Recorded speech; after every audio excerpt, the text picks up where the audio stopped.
Hi guys, this is Eman Kongis, your travel buddy.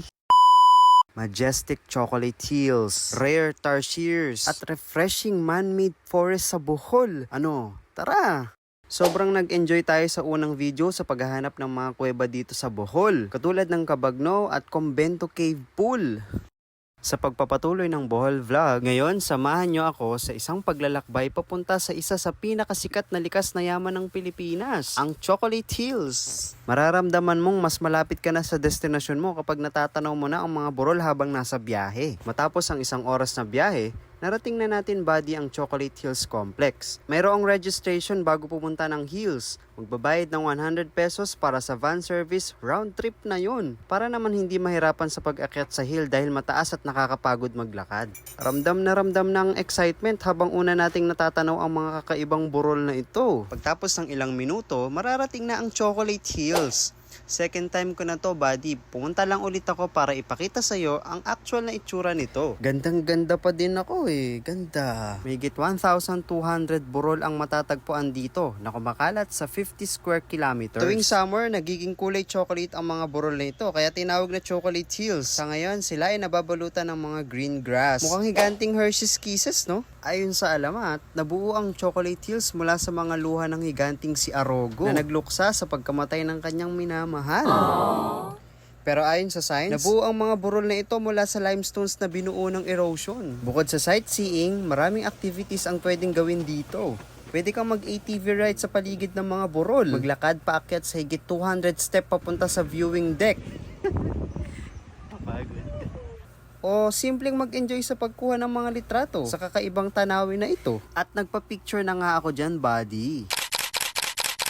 Sobrang ganda ng Pilipinas. Oo nga, dalian nyo na.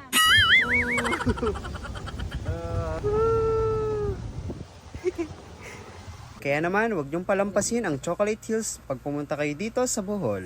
Ang ating paglalakbay sa Chocolate Hills ay talaga namang kakaiba at kahanga-hanga. At dahil dyan, i-rate ko ito ng 10/10. Sulit na sulit, buddy. Ang susunod naman nating pupuntahan ay ang sikat na hayop na naninirahan dito sa Bohol, ang tarsier.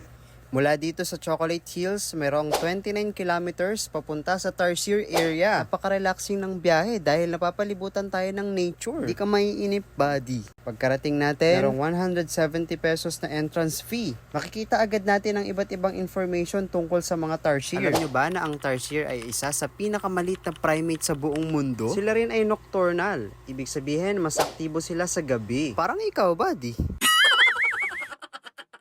Ito na sila, ang mga tarsier. Napakaliit nila, halos kasya lang sa palad ng tao. Pero reminder lang, bawal silang hawakan at gisingin. Meron pa nga ako nakita, nagtatago lang sa mga dahon Shy type yarn.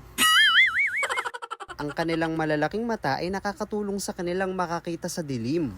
After ng tour, merong souvenir shop dito. Pwede kayong bumili ng mga pasalubong. Pagkatapos dito sa Tarsier Conservation Area, mapupuntahan na natin ang last stop sa video na ito.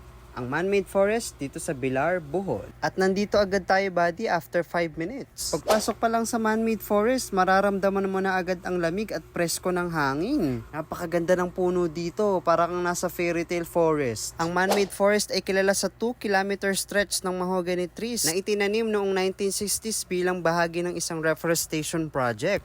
Ang resulta, isang malaparaisong kagubatan na talaga namang kaakit-aki. Maraming turista ang pumupunta dito hindi lang para sa sariwang hangin, kundi para din kumuha ng mga magagandang photos. Ang mga towering trees at winding roads ay perfect backdrop para sa ating mga Instagram-worthy shot. Kaya naman di ko na pinalampas ang moment na ito, buddy. Ingat lang at maging alisto dahil madaming dumadaan na sasakyan dito. Bilisan at galingan nyo lang sa pagkuha ng mga litrato. Kung hindi, si San Pedro ang makikita mo. Natapos na naman ang isang araw nating adventure dito sa Bohol. Nag-enjoy ako sa mga pinuntahan natin. Ang Chocolate Hills, ang cute na tarsiers, at ang breathtaking man-made forest dito sa Bohol. Sana nag-enjoy kayo at na-inspire na bumisita dito, buddy. Marami pa tayong pupuntahan sa Bohol. Mararating pa natin ang Panglao. Gusto mo ba yon? Kaya't samahan niyo pa ako sa susunod na paglalakbay. Maraming salamat. Bye-bye.